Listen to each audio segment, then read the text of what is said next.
Hello, you wonderful people, and welcome to another episode of Crime Centric. This being a show where it's about crime dramas that I watch. For today's episode, I'm going to talk about the latest episode of Prodigal Son. A great episode. A lot of really interesting things went down in this episode, so let's break it down. Obviously, we're picking up with Malcolm kind of stressed about the fact is that his dad's gone. And for him, what hits him and the hardest, it's like, the fact is, I'm supposed to be like the number one profile. I'm supposed to understand my dad on a level no one else can, and I got tricked. I got played. He came up with 2 escape plans, and obviously Danny's trying to be there for him because he tore his dad's room up at the at Claremont's apart, and Danny's trying to be there for him because she doesn't want him to like kind of drowning himself in this. But then immediately Malcolm finds the butterscotch candy papers and realizes, where's Vivian Capshaw? And we see her driving, and the police officer stops her. I love that whole thing of him kind of grilling her and to be like, oh, let me see your trunk, because she's kind of nervous. I was like, because especially because we saw the syringe, I'm like, so you about to knock him out or something?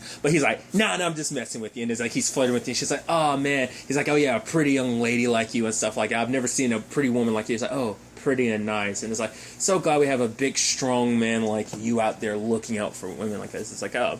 He's like, I would drive safe. And she's like, ah. And he goes by and slaps the trunk. I'm assuming before she left, because he was knocking last episode, so I'm assuming she drugged him again and knocked him out. So luckily he was knocked out at the time, so he couldn't pound. I'm so curious how she would have handled that situation. Probably would have drugged the cop, but luckily everything worked out. And then like her biting her lip and smiling. The thing I gotta say about this episode, I've never seen Catherine Zeta-Jones in a role like this before. Once again, I've not seen all her filmography, but I've never seen her really play a bad role before. I feel like there's a movie where I remember her playing that role, but like I've never seen her like this before, and it's so fucking good. She nails it, dude. Like just that like creepy sinisterness. Like I said, it's like last episode I brought it up. It's very like Kathy Bates in Misery, but there's also like some Glenn Close Fatal Attraction shit to it, which is a weird reference to make because I know the aspects of clear. I mean, I guess you could also throw in Sharon. It's not the same thing. I mean, but I think it kind of falls in that same like psychology. Would be Sharon. God, why am I blanking on Sharon's last name? From God, I'm blanking on a movie now. Basic Instinct. Sharon Stone. Jesus, that took way too long to remember. I could not remember Sharon Stone's last name. Regardless, It's definitely got like a blend of all of that with just like how creepy and how scary she is, but like how much she's also enjoying it too. Like when Martin wakes up, she's like, oh look, like the beautiful view and everything. It's like, oh, I got you all to myself. I was like, dude, I figured this character might get here by being like her and Martin, like we escaped together. Like I figured she'd kind of get here, but like this took me by surprise. Like her just being as dangerous as she is. I thought it was gonna be like, I figured it was gonna be like a woman who fell in love with a serial killer. Like obviously I think with a situation like that, you're kind of like messed up in your own right, and that's why you latch on to someone like that. But I don't know, this still, like, it's in the vein of what I thought, but it still went so different that it, like, took me by surprise, because it's all on her, because it turns out Martin didn't, because I was, like, wondering last episode, it's like, oh, did Martin make this escape on his own and she caught up with him, or were they always working together? Did he go back to her, and she's like, oh, and then she drugged him? It's like, no, as he was making his escape, he did come up with the whole thing of, like, have them go off, do their own thing, you know. I'm wondering what his actual second piece of his escape plan would have been. Would it have gone like, oh, let me go home? We'll never find out because Vivian got him immediately afterwards. It's like, yo, like it makes you wonder, did she account for a lot of this? Did she know a lot of it was happening? So like maybe she had another card, or maybe she just busted her way out. Maybe she was just that determined to get to Martin before he disappeared. I don't know. But here we are, and she's just kissing and holding him, and it's just like, Martin, it's going to be great, the life we're going to build for each other. I'm like, whoa, this lady is off her damn rocker, and it's amazing, because now, you know, at the same time, we have Malcolm bringing up this crazy theory of like, yo, I think Vivian was close to my dad. I think they had a relationship. And then he goes back to like, yeah, my dad, when we were sitting together, he was having a fantasy. And then you have JT being like, TMI, bro. And it's like, no, like, what if it wasn't just like a fantasy? Like, what if he was reliving? Like, what if they actually had a sexual relationship? And now he's thinking like, yeah, she got close to him, got manipulated by him, and now I was like, no, because Malcolm's saying like, what if she's the victim in this? It's like, no. But no one, Danny, Gil, nor JT, or the Marshall from last episode are listening to him, because for her, it's like, I went on a wild goose chase. I mean, to be fair, one's dead and you captured another escape convict. It's not like it was for nothing, but it's also like, come on, his dad like manipulated the situation. Who accounts for like a double, like, who accounts like their breakout being separate because it's like, it's a double fate because I'm making you look, Kansas Shuffle. Yep, I'm bringing it back to Lucky Number 7. Make you look this way when you're supposed to look that way. Well, all this magic and stuff like it. To be fair, it's like a magic trick anyway, but I'll always refer to it as the Kansas Shuffle because I liked the movie Lucky Number 7 too much that I'm always going to reference Kansas Shuffle rather than be like, oh, it's like a magic trick. I'm always going to say the Kansas Shuffle. Nevertheless, but just like how much she's enjoying this, but obviously Malcolm brings this back to his family, and I love Jessica being like, I love you too more than I hate him, because it's like, it's like, oh, come on, you can't, because Ainsley was like, oh, you want dad? She's like, I don't want your father dead, which is like, interesting, like, all you've ever talked about is how you want him to be dead. I love that. But it's also like, right, you don't want to tell that in front of your children, because it's like, yeah, but Malcolm kind of brings it up like, yeah, I think Capshaw and him are in a relationship, and she could be victim number 24, so we got to rescue her. And that's what kind of sparked it for Jessica, because it's like, right, we have the opportunity to save him. And I was like, I think this is so interesting, because this was like a Whitley adventure episode, and I was like, I would have been dope if like the entire time all three of them were working together, and they kind of do, but I thought it'd be pretty dope if they worked the entire investigation, like we kind of ignore the NYPD doing their thing, and eventually the two will cross paths, and it kind of works out like that. But I would have liked it if we were able to get more Jessica and Ainsley and Malcolm working together as the Whitley family to like solve this. But Jessica and Malcolm go talk to like this doctor, and he was like, well, what are you doing here? And people were, oh, it's that Jessica Whitley. And it's like, oh, like they know, showing that it was going to make a scene, and that was the point to kind of make that doctor look bad. But it's like, oh, give us whatever you can on Capshaw. And it's also like, right, Malcolm, did I ever tell you about how me and your dad met? It's like, oh, we actually met at like a medical like conference. It was something of that nature. And it was like, she was saying like, yeah, I never thanked you for introducing us. Like, ooh, boy. It's like, yeah, she's got two beautiful children out of it, but you did kind of basically destroy her life. Because especially Malcolm was like, hey, you probably don't remember me because, like, I was a little kid when you basically, after my father's arrest, you basically, like, left us in the dust and just kind of, like, cut yourself off from this family and stuff like that. So that is interesting. He had to feel a certain way that it's like, right, you did hook Jessica up with Martin. It's like, ugh. She's like, I never did get to thank you for that introduction. So, but obviously Malcolm goes with Ainsley as they're investigating, like, because after they're looking through Capshaw's file, they look through some of her other patients and want to talk to one of them. Ultimately does, and obviously he's not saying like, oh, I work with the NYPD and that's going to cause too much. It's like, well, she's a reporter, so I'm going to like say like, yeah, I'm her assistant, her long-suffering assistant. And they talk to the guy, and he's like, yeah, so many people kind of gave up on his condition because it's like, oh, it's inoperable. But then Vivian, oh, she was my saving grace. And in that moment, I was like, and the way Malcolm was kind of clicking with it, I was like, it's like she's kind of got like a savior complex. Kind of like in that regard. Well, it's more specifically, as Malcolm kind of refers to it later on, it's kind of like an angel of death, but there's a specific one. Because at first I was about to say, does she have a bit of Munchausen? But I think that's a very specific savior / angel. It's more specifically a very specific savior one, because I believe Munchausen, if I'm not mistaken, is parental, that a parent makes their child sick just so that they can feel needed. I think that's the specific. That's how specific like Munchausen works. Like it's of that elk, but it's very specific in that regard. But yeah, she has a bit of like an angel of death like thing where it's like she makes people sick so she can be the one that ends up saving them.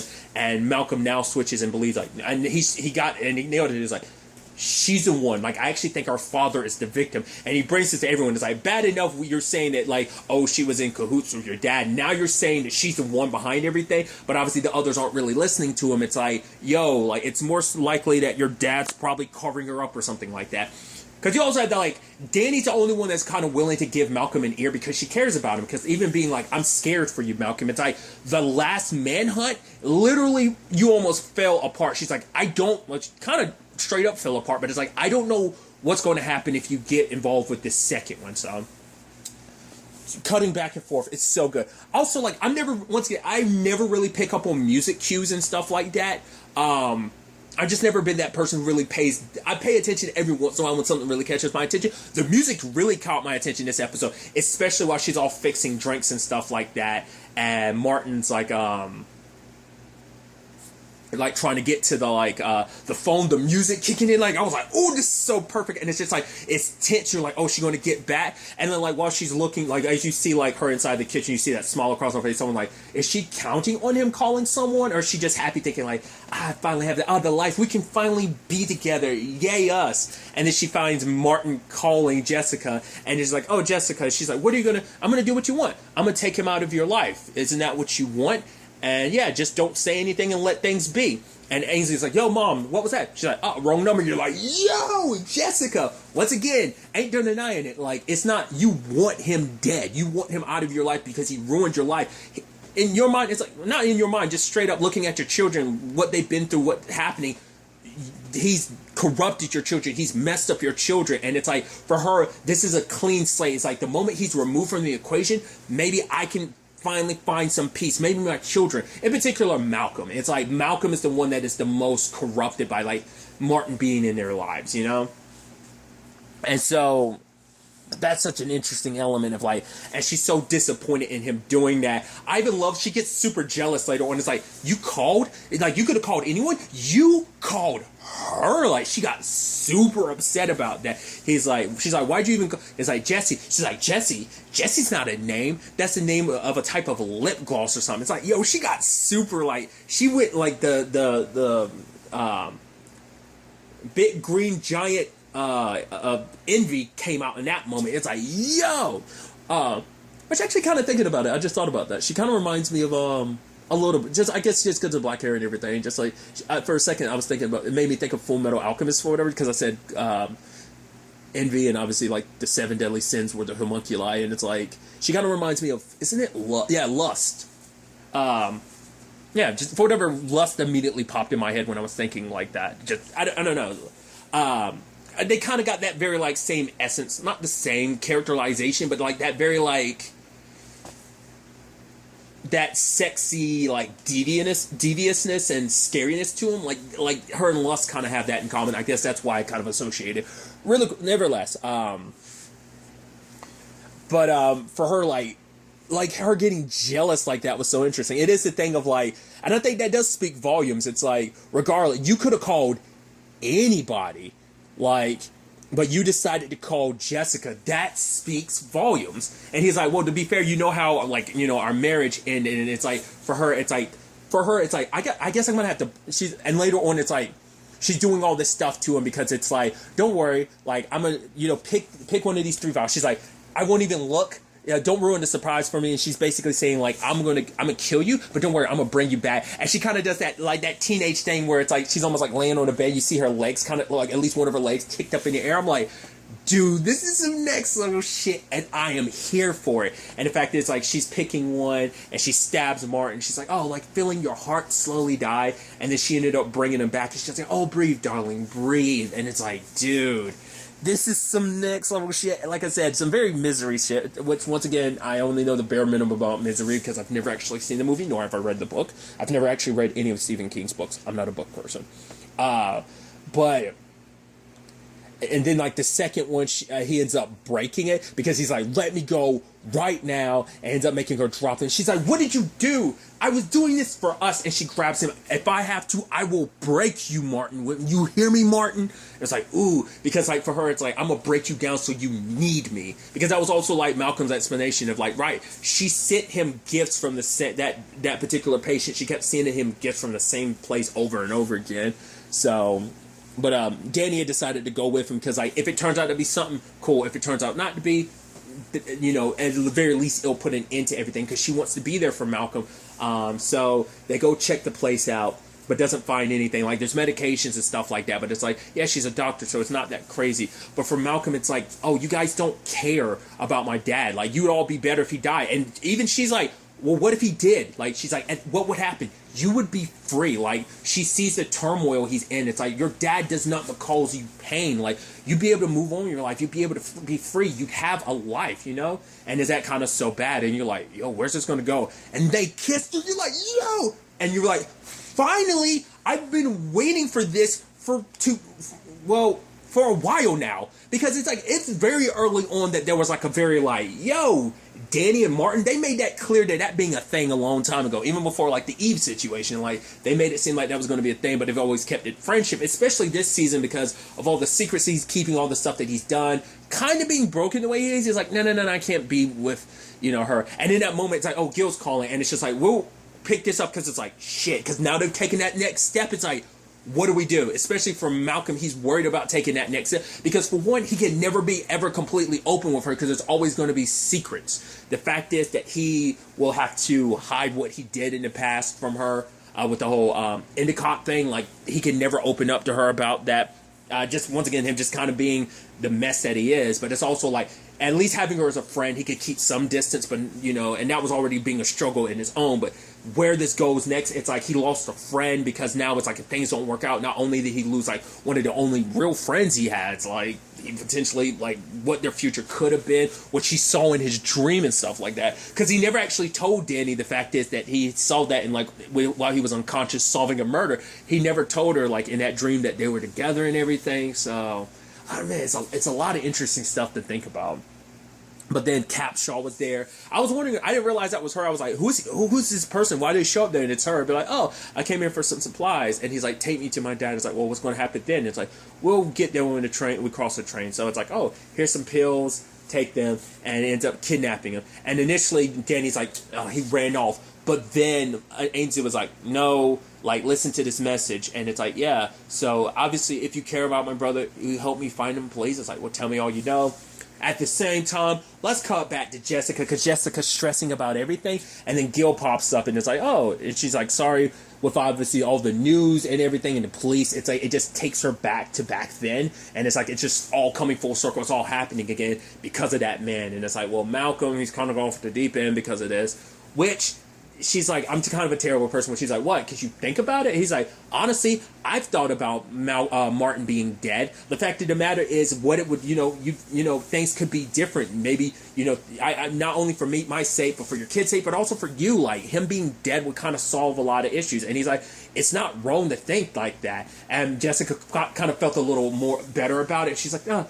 She's like, actually, I got to tell him. I don't know whether she was going to be like, actually, I know where Martin is. But then he was like, but it's just a thought process. What matters is your actions. And she's like, you're right.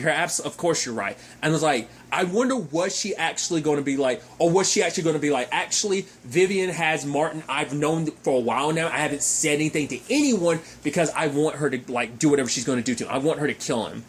And then, but hearing Gil say that made her second guess, and is like, hugs him, is like, don't worry, this is all going to be over soon. Cut back to Malcolm, Martin, and Vivian, and now it's like, oh, like she's like, there's no room for three of us, and it's like, you know, he's like, Martin's like, just let my son go, and she's like, no. The fact of the matter is, because she's like, I want to know why he decided to come here. It's like, yes, he's this, he's that, he's the murdering person that he is. But then why are you here? Because regardless of all that, he's my father. And you see the smile across Martin's face, like, my boy, you love me. Because I'm sure on some level Martin always felt like, oh, my son hates me. But to hear that, it's like, despite everything, you love me. You care about me, my boy, you know? And in that moment, Vivian's like, that's what I want. It's like, that's what I'm doing all this for, because I want that. I want all of you the way he has you. So for her, it's like, I'm going to basically, I'm going to do, like, she's going to experiment on, like, she's going to cause him pain because she wants him to die or whatever. And then, like, she kind of leaves him in the balance. And she's like, oh, isn't that the wonderful thing about, like, the fact is of holding a human life in your hand? Because that was also the thing, too, like, about Jessica. She was like, she's not even your equal. I am. She could never understand you the way I have. Because that was also something Martin was getting at, too. Like, I skipped over, like, oh, like, this whole thing, like, that patient that he helped her with, like, that first day. It's like, oh, you knew exactly what was going on, but you kind of liked him being suffering. Like, you get off on the suffering and the pain, holding someone's life in a balance, like, knowing exactly what's wrong, but waiting to kind of save the day. But I think Martin stepping in made her go, like, ooh, made her heart go all flutter. Like, she's followed him. She's probably known for a while. Like, she was all, like, I think that was her, honestly, that was her game of playing hard to get at the beginning, I think. With creating the circumstances of their introduction and everything, I think that was her just playing hard to get. It's like, man, she's been playing both like I said, I had a feeling about where her story was going, but it still took a turn I wasn't expecting. It's like, not only did she play Malcolm and Martin and literally everyone, she literally plays the audience of the show, myself included, for a fiddle by thinking things are going to be one way and they end up being another. I thought that was so great, but it's like, all right, and Martin's like, I will basically kill you. I know I won't kill you. I'll show you the devil. And he's like, ooh. She's like, how very devilish. Oh, I won't show you the devil. I will show you hell if you don't save my boy. She starts it, but she doesn't finish it because the police show up. It's Danny and Ainsley, and that turns into what it does. She's like, she calls the police, 911, Martin Whitley's, he's here. Oh, he stabbed me. And it hangs up. Luckily, Martin was able to get out, and he saves Malcolm. Malcolm's like, you saved me. He's like, yeah, my boy, it's going to be okay. And then she's like, yeah, I will always love you, Martin. I thought what was going to happen is, it surprised me. I thought she might have gone as far as slitting her throat, killing herself, and then Martin now she was going to continue to play the role of the victim. And because that was also something too. It's like, no one's going to believe that because no one's going to look at me like I'm the terrible person, because they're going to look at me as a woman, so they're going to see me a certain way. But you're the serial killer, you're the man. So, like, they're going to paint you in a certain picture. So for her, that's why she was like, no one's going to show up here. No one's going to come looking for me to find you, except for Malcolm, because he's the only one that kind of pushed for it. But when it was all said, instead of slitting her throat, she just stabs herself in the chest. And he was like, they're not going to believe you. And she's like, oh, why won't they? So I've already set everything in motion.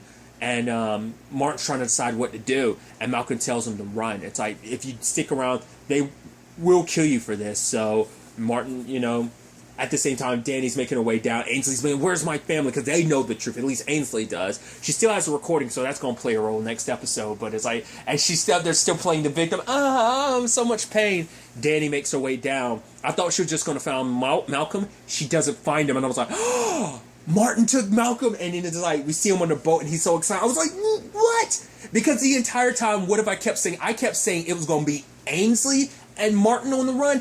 Did not see it being Malcolm. I mean, it makes sense in the grand scheme of things, but that's, once again, like, diverting my expectations. I was so sure it was going to be, at some point, it was going to be Martin and Ainsley on the run, just because of everything. But it's like, regardless of, like, I think it is that complicated thing of he loves his daughter, but like father, like son, right?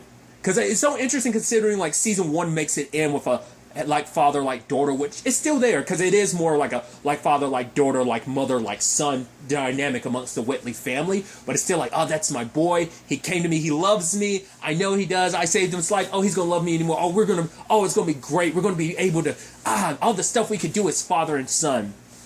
Now, what's going to be interesting is Jessica's going to blame herself for this because she had an opportunity for things to end differently. So you wanted him out of your son's life, your son and your daughter's life. Now you've kind of thrown your son to the lion's den. You've thrown him inside of the lion's den.